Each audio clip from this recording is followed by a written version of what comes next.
Welcome to Achieve Wealth through value-add real estate investing. This is the show where the guru hype is banned and you get direct insights from commercial real estate operators. If you're a passive investor, this show can help you better understand investment opportunities. And if you're an active investor, the lessons from each episode can help you to become more effective in your own deals. Now, here's your host, investor and author, James Kandasamy. Hey listeners, this is James Kandasamy from Achieve Wealth Podcast, a podcast where we focus on commercial real estate operators across all asset classes. And we like to talk a lot about value-add real estate investing. Today, I have Will Crozier from CapEx Ventures, who started in multifamily investing starting 2012 and went up to like 7,000 units, almost 350 million in asset under management. And right now, I think you have sold a lot of his assets, and he has like 1,000 units right now in the Dallas-Abilene area. Hey, Will, welcome to the show. Hey, James. Awesome to be here. Thank you for inviting me. Good. Is there anything that I can, you want to elaborate on your past history and ventures in real estate? I guess I did about 10 years single family, just grinding away, and then moved from California out to Texas, to the DFW area. Wanted to do more of the same, but quickly realized deal sizes were too small in DFW. Flip a house out there was $60,000, and I was used to doing $600,000 houses. So I was going the wrong way. So looked around and I need bigger deal sizes. So moved into apartments in a hurry, plugged in with some good people, and started my multifamily career about 7 years ago, and grew as quickly as we could, partnered up with people, raised capital to syndicate deals, and just tried our best to do heavy value add deals wherever possible. The uglier, the better, basically. I love that concept, right? That's where the deep value add comes in, right? And I used to do a lot of deep value add, even though now I'm doing a lot more lighter value add just because of the market cycle.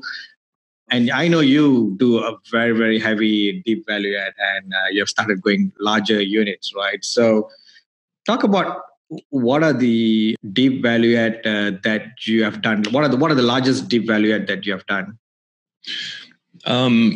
I did a project that was 656 units, just a single property alone. Drove that one down into the 70% occupancy range. That was not an extremely heavy value add. It was mostly interior renovations, but it was the largest one as far as heavy, like, war zoned type properties. Did a couple 200 and 400 units that were just ugly. Even dropped those down. Purchased at 50% occupancy and pushed it down into the high 20s. I mean, just clean up. It was basically a brand new project when we were done with it, but turned a neighborhood around in a major way too. Yeah, I think that's where you make the most money, right? I mean, it's always a real estate.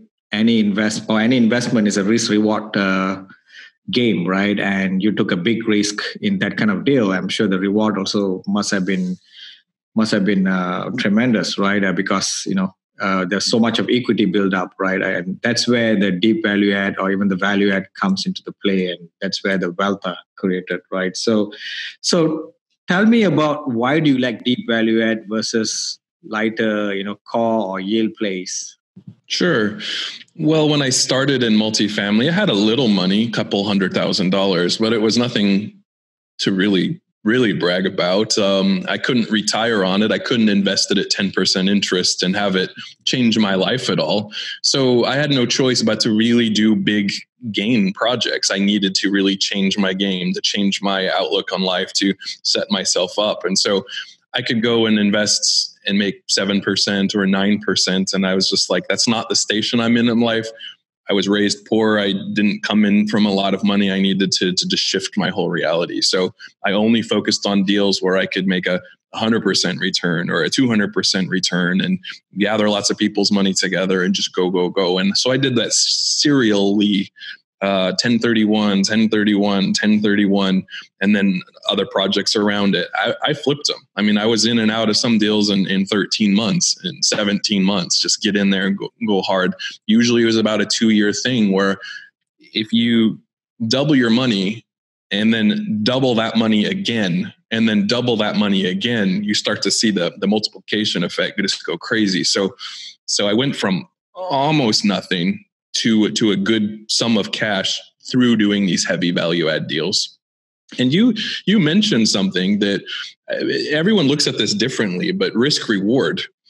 I always looked at my deals as not risky because they were in terrible condition. They were run down.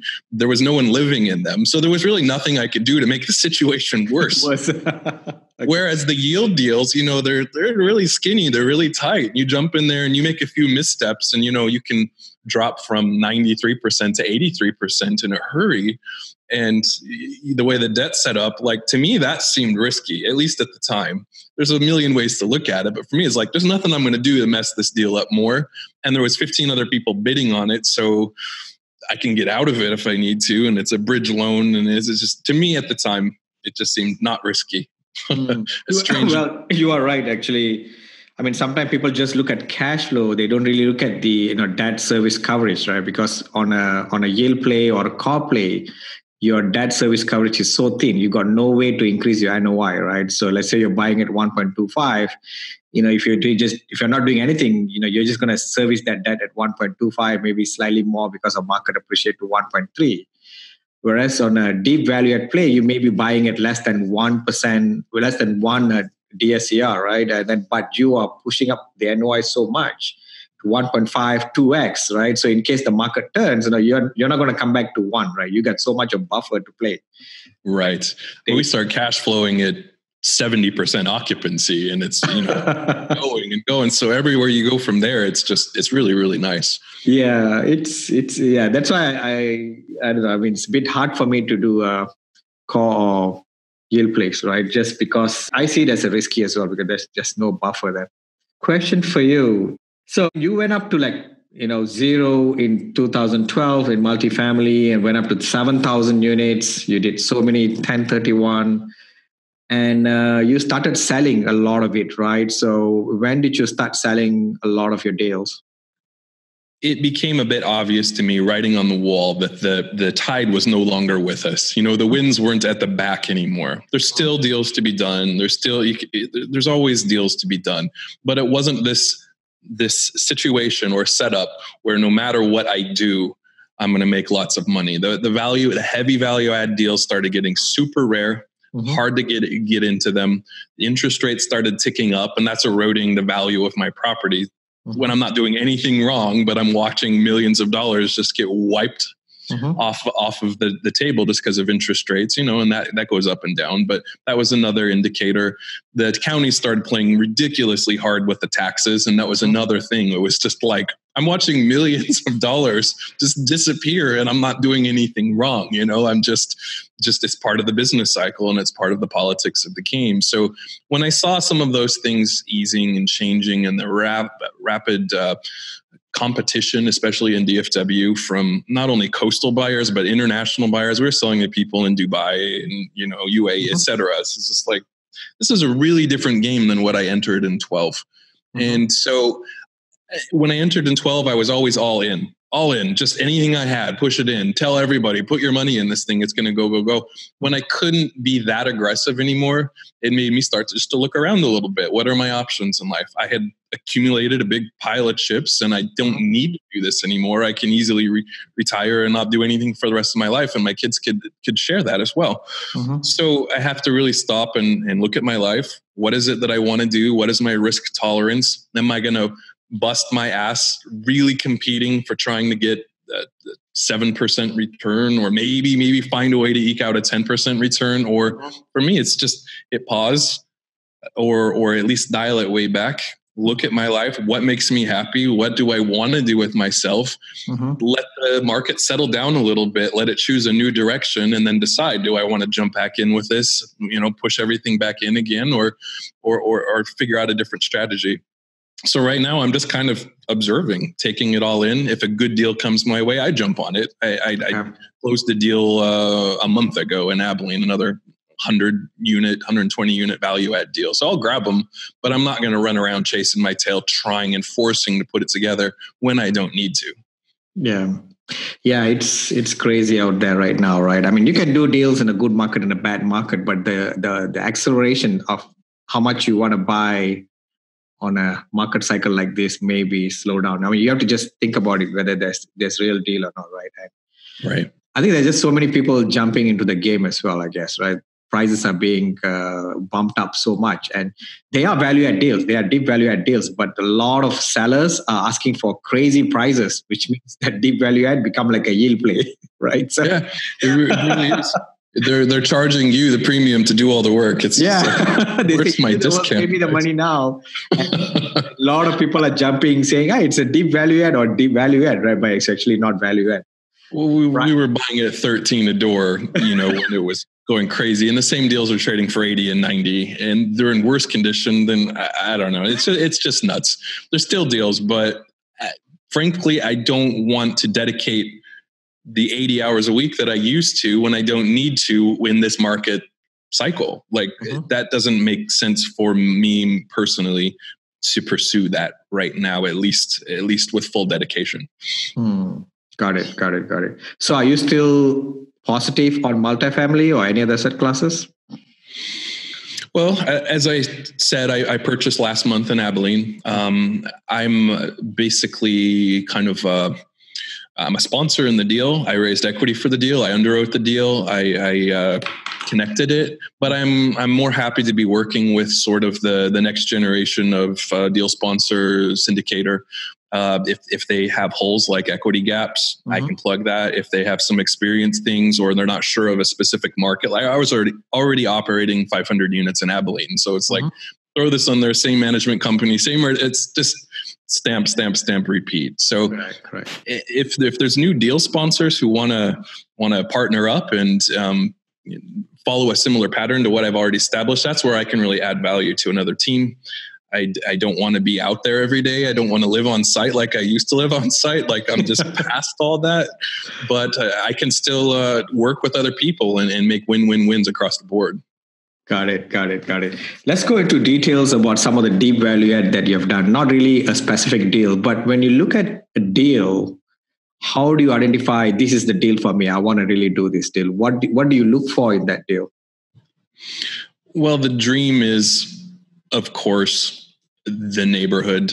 I'm less interested in the specific property than I am. Is this neighborhood? Can I invest millions of dollars in this neighborhood and have it mean something?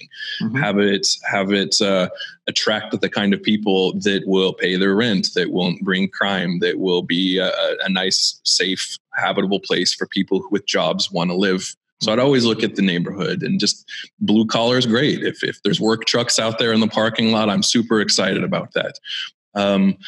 Of course, then property specific things. Love, of course, pitch roofs or individual HVAC. I'm one of the weird guys that loves all bills paid. I made more money on those deals than others. It's a hassle, but there's money to be made there for sure. What else? Price point says a lot. The right price point, jump in there. And sometimes that's a really, really high price point versus other neighborhoods, but it's still just comparatively low. I love rundown interior units. We got really, really good at renovating interiors and doing it on the cheap. I imported all my stuff from China. I built a company around that, sold that company last year. But we could do an interior better and cheaper than almost anyone could. And that's how you raise rents, and that's how you get the NOI bumps, and that's how you make a mini fortune on every deal you do. So those were sort of the criteria I was looking for. Okay. I want to go a bit more into the underwriting, but before I go that, why do you like all bills paid?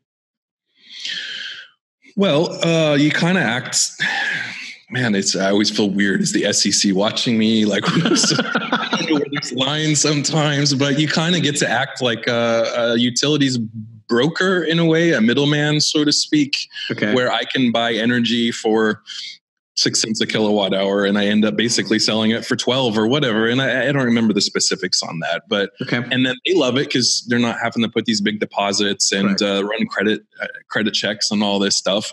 So I get a buffer that, make it really, really simple for them, give them a cheaper rate than they would be able to get even on their own. So again, it's kind of paving a win-win-win, and I'm pulling in more cash each month.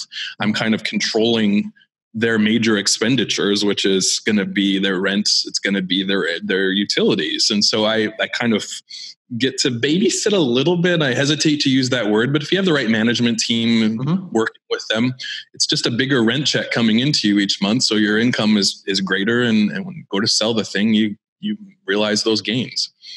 Yeah. And I think you can use your skills to really reduce the real operational, the real utility bills, right? You can do low flow toilets and all that, which the upside you get it rather than the tenant gets it, right? So yeah, absolutely. Got it. So let's talk about underwriting, right? So when you underwrite a deep value add deal, what do you really look for? Do you just look for really, really low rent, expenses, or do you look for, what else do you look for? Just let's talk about that. I've never been one to super focus on expenses. Yeah, expenses matter, but they're generally going to be in the right ballpark unless you spot the obvious water conservation thing or whatever. I always like to focus on income. Income is a lot easier to control than expenses. So, look at the submarket, do your market survey, see, are you low and why are you low? Are there other factors besides just you have a terrible interior and amenities package? Just true that up, underwrite that, but otherwise just figure out why you're low, see if you can plug that gap. And I was never shy about leading the market. I would like to be 100 under and come out 100 over, and I wasn't shy about getting it because we had a nice product and we always had a great management team. So that was probably my number one criteria, is just making sure I'm getting something that I can really push and accelerate rents on. And that was a lot easier before. Okay. So that's definitely income is a lot more easier to control, right? We can just increase the rent compared to the expenses, right? So, and why did you choose to go? And I know you do a lot of, you do a lot of major rehab, which needs a lot of materials and all that, right? So, what triggered you to go and start importing materials, to reduce your cost in terms of your expenses? I did the first deal without any imports, and I learned quickly that was just like 77 units. But even on something that small, I had a hard time controlling the logistics supply chain. I would deal with AZ Parts Master, Nationwide MRO, Lowe's, Home Depot, whoever, and they would start delivering me different products. I was like, keep trying to order the same thing. They would change the light fixture or the fan, and then one week it's $45 and the next week it's $62. And this was very, very frustrating. And my projects, I wanted to be very uniform, very beautiful, started looking like patchwork quilts. And this one looks like this, and this one looks like this. And this was on a small deal. So the next time around, I bought 244 units and it was half occupied. And I was like, well, I'm going to need about 300,000 square feet of flooring on this deal. I had one of my partners was a Chinese national and she'd done imports for her own business. She's like, let's get on a plane. Let's go. So I was like, okay, let's give it a try. And so flew over there and got overwhelmed in a hurry and made a few bad missteps early on, but corrected and adjusted and moved from flooring into anything else we needed massive quantities of. I remember my first container, 40-foot high-Q container of fans came in. I think it was like 1,400 fans. I'm like, what am I going to do with this? And then before long, they're coming in monthly. And it was just a wild run there for a while to go from one of my one-bedroom units. I had a down unit and I just shoved stuff from Home Depot and Lowe's into it, to having a warehouse and then renting the warehouse next to that, and then two more next to that, and buying, medium duty trucks and forklifts. I'm like, what am I doing? But it all just made sense for my own projects, and therefore it made sense for other people's projects. And that's, I think, a good foundation for any business, is to solve issues and then let other people take advantage of the job you've done there. Yeah. I would like to make sure that the listeners know, the amount of hard work that I'm sure we'll have put in to do all that logistics is huge, right? So it's not simple, but the thing is, if you do it, you will get the benefit out of it. And I think when you really want to make a lot of money in real estate, that's the extent that you have to go and do, right? So because that's where you really make the money, when you go and integrate your supply chain, right? And you hop on a plane and go and solve problems, I guess. You're right, James. And thank you for clarifying that. Like, it's easy to sit here in a podcast years after the fact and make it seem like it was somehow easy or it didn't take that much. It literally was 80 hours a week, holidays, weekends. I moved into my projects to really watch them because every penny of my net worth was in these projects. I was controlling tens of millions of dollars of assets, and yet I was living on like $2,100 a month. That's me, my wife, my kids. Couldn't afford anything. I was a paper millionaire and then a paper multimillionaire, and yet I couldn't pay for anything, and I was deeply in credit card debt, just trying to keep everything afloat. It's humorous to me when people come in and say, I want to do what you do, but they're like a doctor and they're used to like pulling down 400 G's a year. And there's like, you probably should just be a passive investor, forget all about what I'm doing, because it's not really going to mesh. You're going to be in poverty for the first 4 years you're doing this thing. Yeah. I remember when I did my second deal, we did like almost $1.5 million. We did it within 1 year. And I think the whole idea is you're trying to convert all that capital that you have in your cash for rehab. You're trying to convert it to NOI, right? So once it becomes NOI, that's where the equity, right? Now the building is much more valuable. So you're basically adding all this sweat equity, your ideas, your business tactic, all this into an NOI, right? And how skillful you are converting this whole thing into NOI it's where the skill comes. Yeah. And then if you're really good, you're tempted into a 1031 exchange, so you don't realize any of the equity. And then you go ahead and do it again. And you're like, I promise I have some money somewhere. It's still eating at Taco Bell, you know? Yeah. I like to refi and take out that money. At least I want to quickly do it, refi, take out. Okay, now I see some cash. Sure. Cash flow, right? So.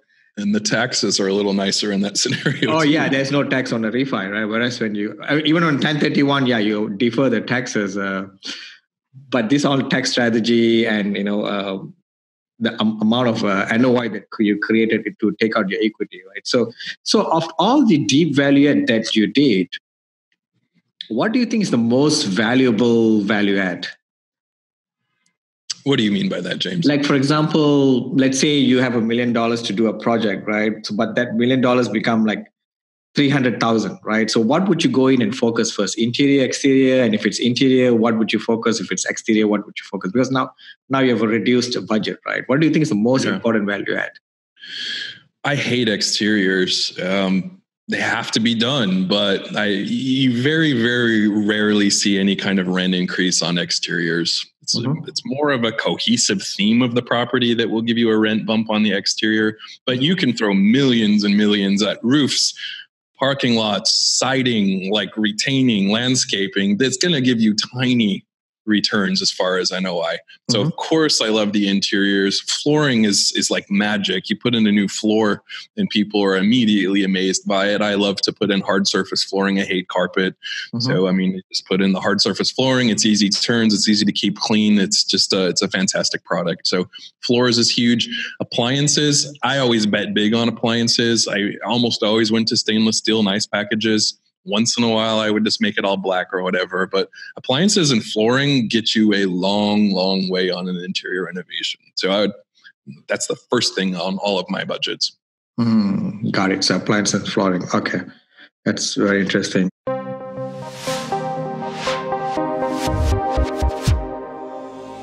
Hey, audience and listeners, this is James Kandasamy. I would like to interrupt the podcast to make sure that you get the announcement that we just recently launched Achieve Academy. Achieve Academy is an education arm of our portfolio where we want to make sure that we are able to educate others who are interested in this business.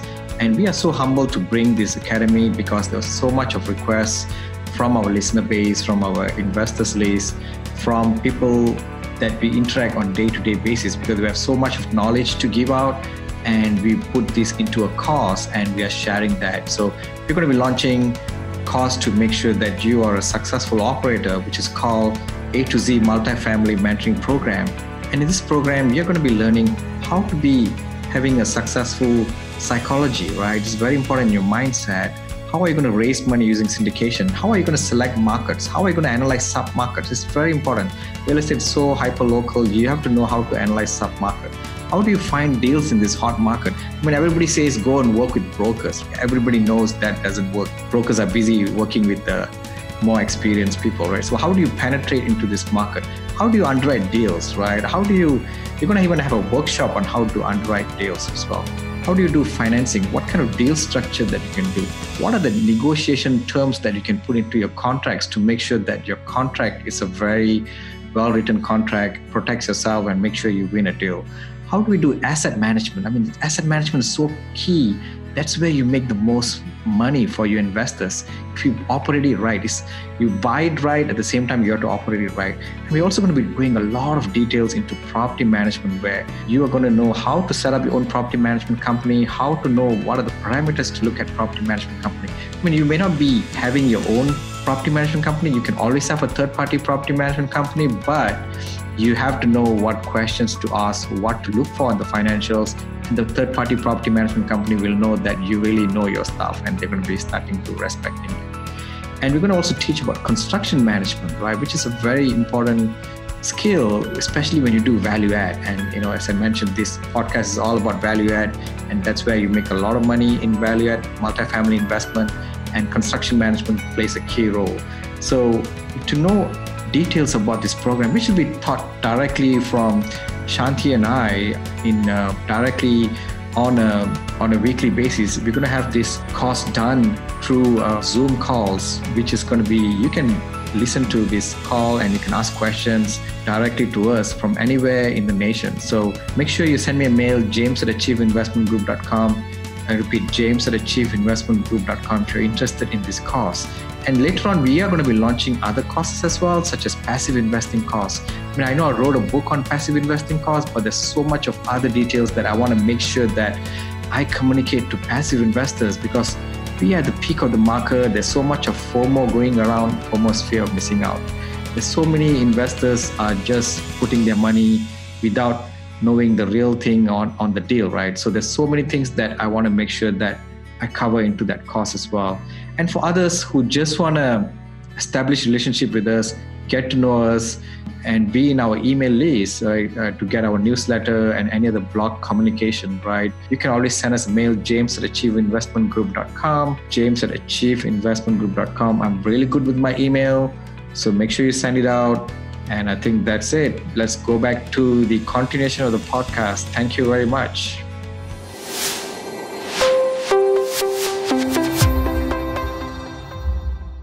Let's go to a personal side of it, right? So you sold a lot of your assets, and you said you don't think so. I mean, the odds are on your side right now in terms of market, and you want to take it slowly. If you find the right deal, you will go and do it, right? So, but why did you, move out of the country? I mean, from Dallas to Philippines. Got to come somewhere a little closer, right? So just a little background on that. When I was traveling to China a lot, I really fell in love with travel, and I really also fell in love with Asia. Mm-hmm. My wife is from the Philippines, so I have a direct family connection here. Mm-hmm. Spending time over here, I enjoy it. The speed of life is totally different than the US. It's just in slow-mo. That can be infuriating sometimes. You're like, what's wrong with this place? But it's all those things that's wrong that make it so great at the same time. So I try to just accept it and be patient with it. But also got plugged in with a couple of foundations, one that I'm starting, one that I'm currently a board member on and support any way I can. It's children's surgical outreaches. That for some reason is so rewarding to me. Like, I'll just do it till I die. If no one else wants to participate, I don't care. But to see how far a US dollar can go in changing someone in the third world's entire life, entire future, like what we'll spend on a average dinner out will change the entire outlook of one child's life through one simple surgery that takes basically an afternoon. That blew my mind, and it made me reevaluate my own expenses, my own material desires in life. I just sold my house in Texas, a big, stupid, huge, ugly, gorgeous house, and then my cars and all that stupid stuff that I love so much, but just changed the focus, and tried to move into something a bit more humble and easy. lower expense so I can divert funds to some of this other stuff that's just so much more rewarding at the end of the day. Yeah. I mean, I'm from Southeast Asia. I'm from Malaysia, right? So I know a lot of this lifestyles there. Even though I don't think so, my lifestyle was slower. It was really fast as well. But it's just a different perspective in life, right? So, what do you think?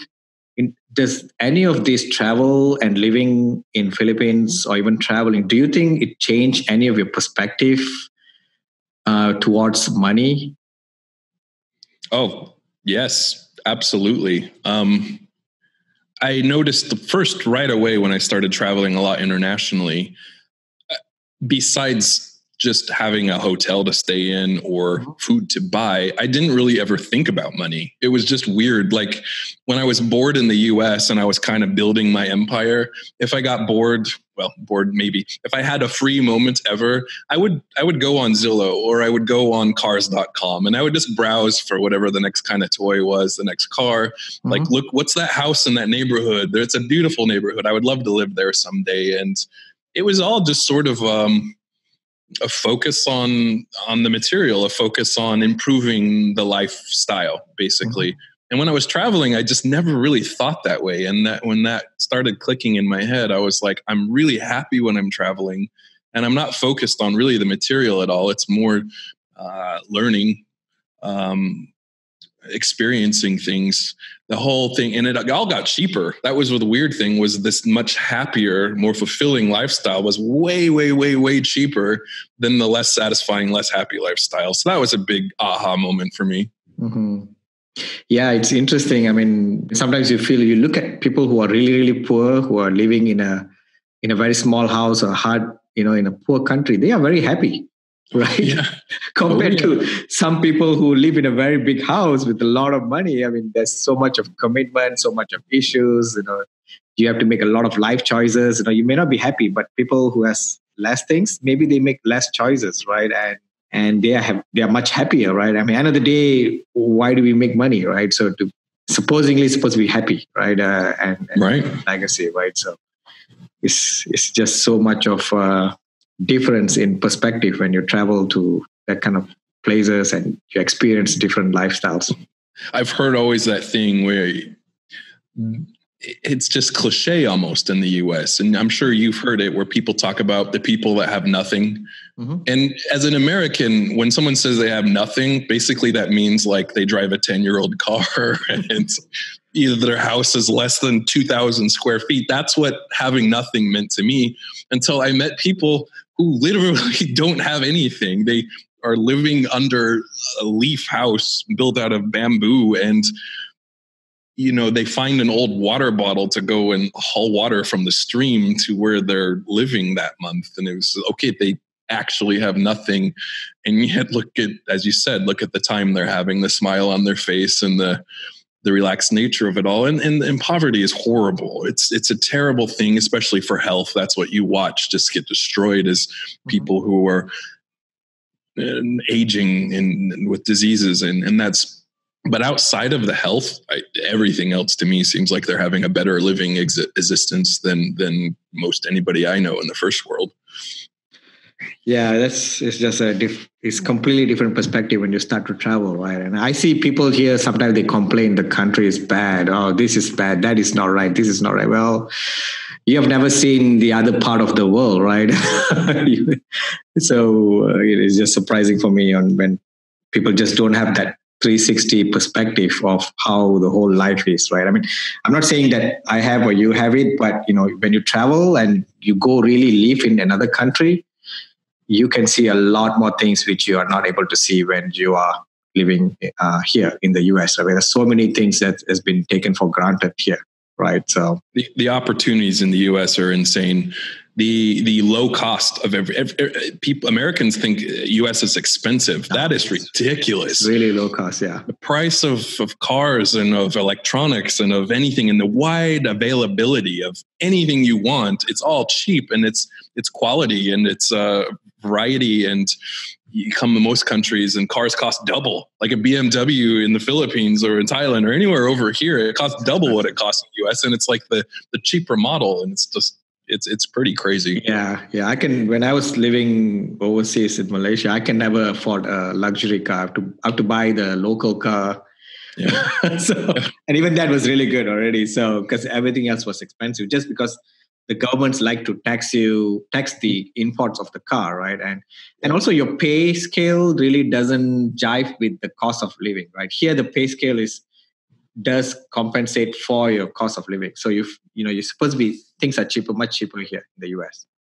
Yeah, in China, that blew my mind. You have maybe lower level management positions in hotels or restaurants or whatever, and you find out that they're earning $400 a month, and yet that's what rent costs. Rent is exactly what their income is, and you're like, how does this even work? Like, I don't understand the economics. And you go visit one of these homes, and you realize there's 6 people in a really, really tiny 1-bedroom, 400, 500 square feet, and it's not comfortable and it's not nice. We're very, very lucky as Americans. Yeah. My wife just became a citizen last month, and smile on her face to have that blue passport. To enter another country with an American passport is a whole different experience than with her Philippine passport, where anywhere you go, you need a visa. Yeah. And getting that visa is not like applying online. It's tax returns. It's like bank statements. It's like health records, shots, a full travel itinerary of where you're going, when you're going to be there. Like, it's just a mess. We're spoiled as Americans. Absolutely. So can you name a few things that you think is your secret success? Any secret sauces that you think that you want to share with the listeners? Yeah, I could share a few things that have hugely improved my performance as a businessman, as an entrepreneur. The shortcuts per se.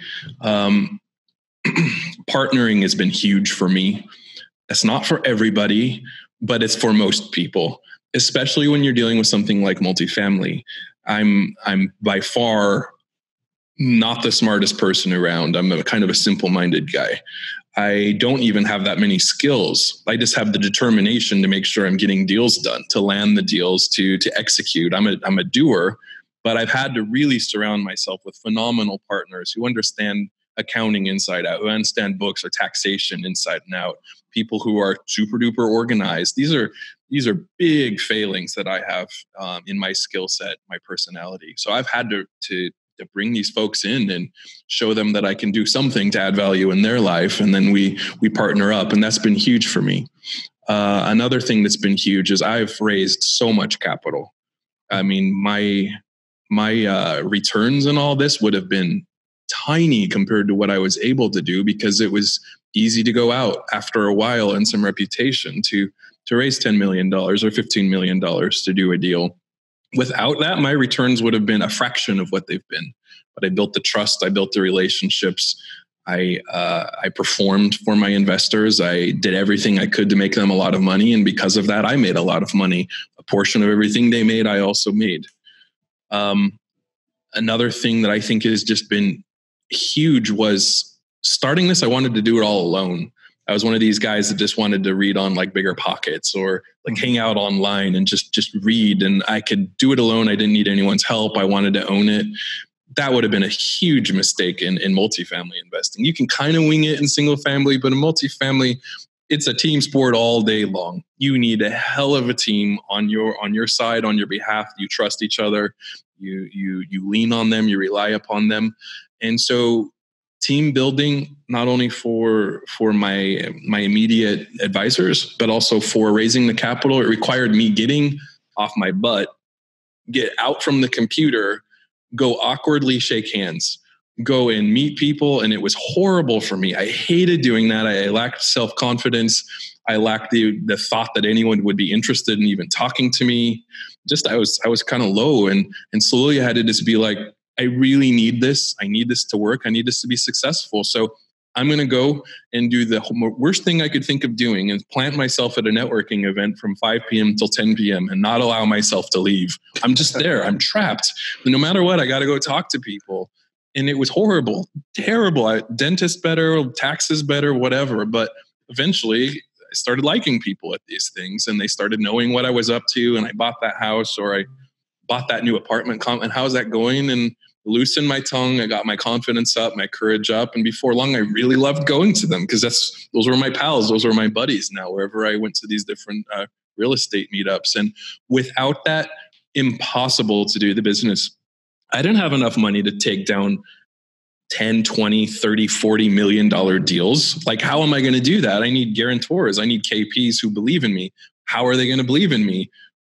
Chatting for a while, talking about my business, bringing them out to my property, sharing a meal or a beer or whatever. And suddenly they're like, yeah, I'll sign on your note with you. Some of these were full recourse loans and they're pledging their stock portfolio on me. Blew my mind, but it was just through being sincere, not hiding stuff, just being 100% transparent with them.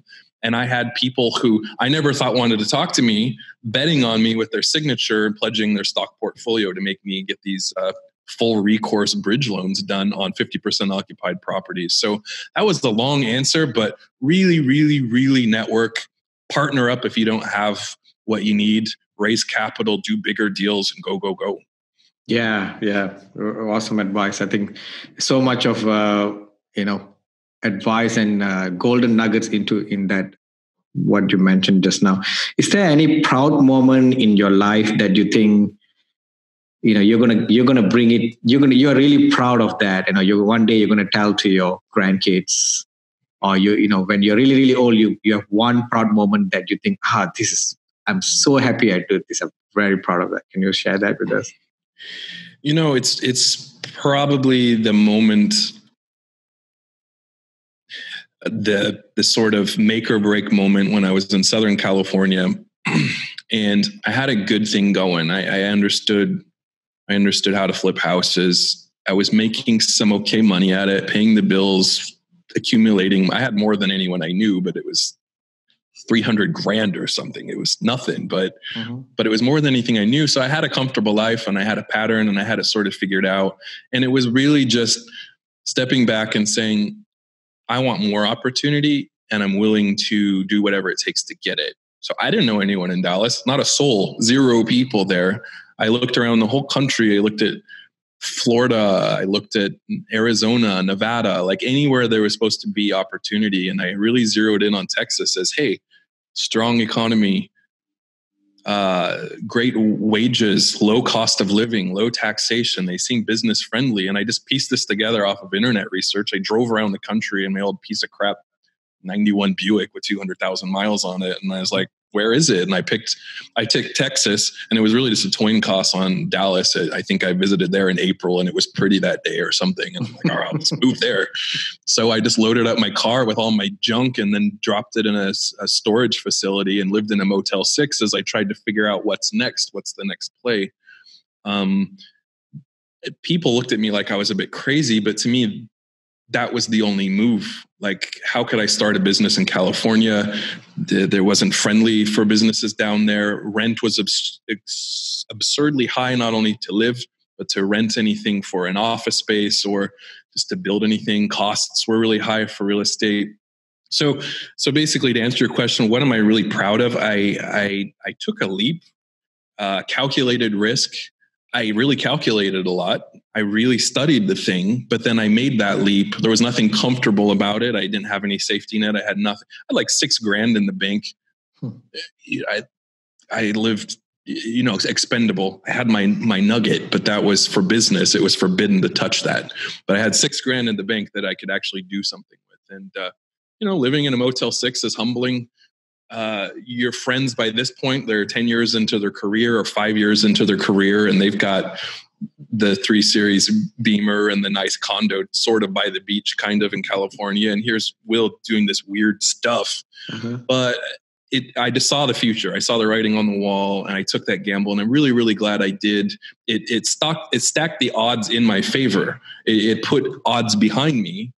And I was able to set myself up to use those odds to roll the dice. It didn't work immediately in Texas. It took several years to get going, but the odds were on my side. So then I just needed to play the game then. And I did. And I played it as much as I could. And then it resulted in a fantastic past 7-8 years here. Yeah, it's a big leap of faith, right? And just so many people are scared to take that leap of faith, or they just say, I'm going to do it later. I have kids. I mean, people give so many reasons to make that big jump, right?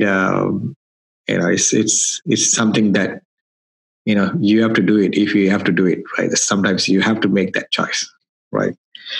And is there any like a daily habit that you have that you think has contributed a lot to your effectiveness in your success? I guess this will sound a little controversial. I think there's maybe two things. One, I got good at that networking thing, as I talked about. Mm-hmm. And so probably more than a lot of people, you will find me out at 5 drinking a decaf coffee somewhere or grabbing a beer with people that I've never met before. I don't know who these people are. They just message me on Facebook. And I'm like, okay. Okay. Now what's happening here in Manila, people I've never met, they're like, you're in Manila. I'm going to be in Hong Kong. I'm going to come meet you. Okay.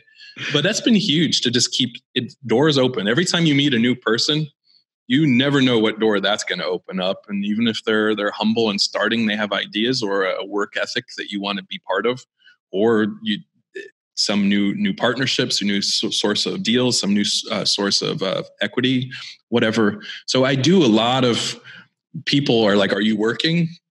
Sitting there just kind of talking at a bar or whatever. Yeah, that's been huge to keep some momentum going for me. A little controversial maybe, but and then on the flip side of that, I try to stay sharp by every morning waking up and going for a jog. And without fail, I've got my earbuds in and I'm listening to some podcast. I'm listening to some audio book.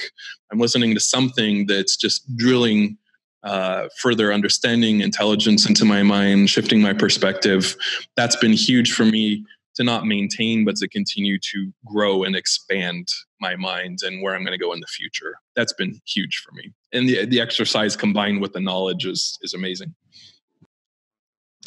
Is there anything else that you want to share with the audience or the listeners that you have not shared in any other podcast that you think, hey, I should mention this in some podcasts? Interesting question. I think I haven't mentioned this just because it's pretty new in my mind, but it's really easy to get locked into the idea that going from having $2 million to $4 million is going to do something for you. It won't do anything for you. Like you won't even notice. It's so obnoxious that adding $1 million to your balance sheet will go unnoticed, but it gets to that point in a hurry to where you really have to shift. And I was lazy about it. It's like, oh, there's another deal. I'll grab it. Like I'll do this one. What's really changed my life for the better has been reevaluating, stepping back and saying, okay, literally adding a few more million will go unnoticed to me, but what will be noticed for me is I dramatically shift my schedule, how I'm living my life, who I'm interacting with. And that's kept me out of the daily grind of business a lot. I'm still doing it. I still check in, I still email, I still call, but it's become a third of my day instead of 133% of my day. And I do a lot more reading. I'll do more traveling. I'll focus more on cooking, or I'm a musician and I focus on that. And this is maybe the wrong topic for a real estate show or whatever. Maybe you frame it how you want, but it's been hugely rewarding for me to make that transition, to enjoy life daily. Don't procrastinate life till later. I'm 39 and I feel very, very fortunate to be in this spot now, to where I'm expanding and I'm learning and I'm studying language and philosophy. And I'm just, it's making me a so much better person than throwing another several $1 million in the balance sheet. So that's a new thought for me. I haven't said it on any podcast, but that's really what I'm thinking about right now a lot. Awesome. And I have to say thank you to you, Will, because when I started in real estate, when I started doing multifamily, I have a lot of ideas and thoughts, and I started writing my own blogs. And I think you are one of the one who read one of my blog and you said good things about my blog. And I was thinking, not bad. Huh? I remember that well. I'm like, who's this guy? This is really great. I was like, somebody like Will. I mean, I think you were at that time, you were well known in the multifamily space. And I was thinking, not bad, right? Somebody's commented me. So that's why I started writing more blogs. And I said, I need to write a book, right? So English is not my first language, but I think, putting everything that I have in my mind into a book or into my blog helps me a lot because I don't know, for some reason, I have to write it down and share it with others. And especially when you have knowledge, what's the point of keeping it to yourself, right? So you have to share it. And I'm proud of all your work that you've been doing with the children's, treatment in Philippines, which is, I think it's very, very fulfilling, right? I think that's something that nobody can take away from you. I mean, you can lose the money, you can lose your real estate, you can lose your entire life, but that's something that I don't know whether I'm talking for you or not, but for me, it feels like it follows you because that's karma, right? You do good things, it's not going to go away. Right? So absolutely, yes. You want to tell the listeners how to get hold of you? Sure. I'm a big Facebook guy. So my ID is the Will Crozier. I'm friends with James, but just hook up with me there. Two websites that are relevant for me is capexventures.com. That's kind of my multifamily arm. I'm also hanging out at angelcapitalist.com. That's where I put some of my boring blog postings that I cook up once in a while when I'm really bored. There's some of that there. How to connect with me is there. Some of the humanitarian projects. I'm also doing some angel investing in businesses that I really believe in. I love not only real estate, but any business, small business or larger. So I've been investing in small businesses lately. There's one's called Propelio. Maybe some people have heard about it. So awesome. Subscribe to that. Make me some more money, please. But it's a great group of free real estate, especially single family educational content. Totally free. They're not selling you anything regarding to that. So check it out. They have a great academy there. I think those are the best ways to connect with me and kind of keep tabs on what I'm up to. And I love people to pitch. So if you have deals that you want to partner up with me on or a business that you need equity, sometimes debt, usually I like equity, but reach out. Yeah. I mean, that's the clue, guys. I mean, if you want to pitch your business to Will, I mean, I can bet you he can look at financials and quickly tell you whether the deal works or not, because it takes a lot of skill to really do deep value add, and not many people can do it as well. But I think Will is a really good resource for that. So, all right, thank you very much for coming on show, and happy to have you here. And thank you. Thanks. That's it for this episode. If you'd like to learn even more, check out James's free audiobook. It's the audio version of his best-selling book on passive investing. You can get the audiobook completely free, along with other valuable resources by visiting www.achieveinvestmentgroup.com/free audiobook.